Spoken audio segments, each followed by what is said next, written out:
भाई दुनिया में दो तरह के लोग होते हैं, एक जो अपनी हार से सीखते हैं, अपनी गलतियों को सुधारते हैं और मैदान पर पसीना बहाते हैं, और दूसरे वो जो दूसरों की जीत देखकर कंप्लेंट बॉक्स बन जाते हैं, जिनके पास अपनी टीम की बर्बादी का कोई जवाब ही नहीं होता। तो वो पड़ोसी की कामयाबी पर कीचड़ उछालने लगते हैं। और इस लिस्ट में सबसे ऊपर गोल्ड मेडल के साथ नाम आता है हमारे पड़ोसी मुल्क के हमेशा जवान और बचपन से रिटायर हो चुके खिलाड़ी शाहिद अफरीदी का। once more! कल तक पाकिस्तान वाले कुदरत के निजाम के भरोसे बैठे थे और उनका काम हो भी गया।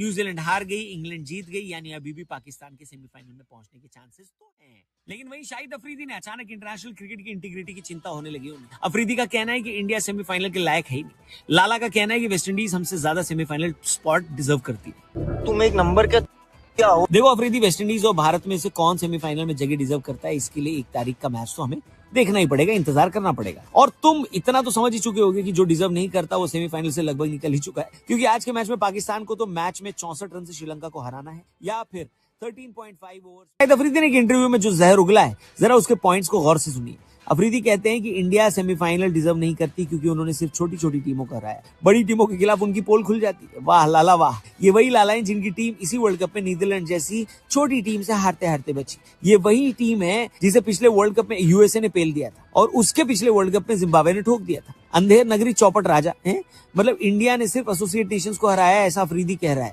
मैं तो कहता हूँ लाला, याददाश्त कमजोर है तो बादाम खाओ, क्योंकि इन एसोसिएट टीमों में पाकिस्तान भी तो शामिल है। मजा आया। अफरीदी का अगला तर्क तो और भी कॉमेडी सर्कस जैसा है। वो कहते हैं कि अगर सूर्या ने यूएसए के खिलाफ वो पारी नहीं खेली होती और अगर कुछ खास पल इंडिया के खिलाफ चले जाते तो इंडिया पाकिस्तान से भी हार जाती और टूर्नामेंट से बाहर हो जाती। मतलब अफरीदी, ये अगर मगर वाली क्रिकेट ना आप 1996 से खेलते आए हो, अगर मोहम्मद आमिर नो बॉल न फेंकता, अगर मिसबाह ने वो स्कूप न मारा होता, अगर बारिश न हुई होती, भाई साहब क्रिकेट अगर से नहीं जिगर से खेली जाती। क्योंकि सिद्धू बाजी ने कहा है कि अगर मेरी चाची की मूछें होती तो मैं उन्हें चाचा कहता। वैसे भी तुम्हारे अगर मगर का कोई तर्क बनता नहीं है। सूर्या ने वो यूएसए के खिलाफ पारी खेली क्योंकि वो टीम इंडिया का हिस्सा है और इस टीम का प्लान है एक दूसरे को बैक करने का। असलियत ये है कि तुम्हारी टीम के पास मैच फिनिश करने वाला कोई है ही नहीं है, तो ऐसा तो तुमको बात तो चुभेगी जो इंडिया में है, और इसीलिए तुमने अचानक वेस्टइंडीज से तुम्हें प्यार हो गया है। और तर्क ये है कि वेस्टइंडीज हमसे ज्यादा सेमीफाइनल डिजर्व करती है क्योंकि उन्होंने बेहतर क्रिकेट खेला है। वैसे यहाँ पर तो मैं वेस्टइंडीज के नाम से थोड़ा घबराया भी हूँ,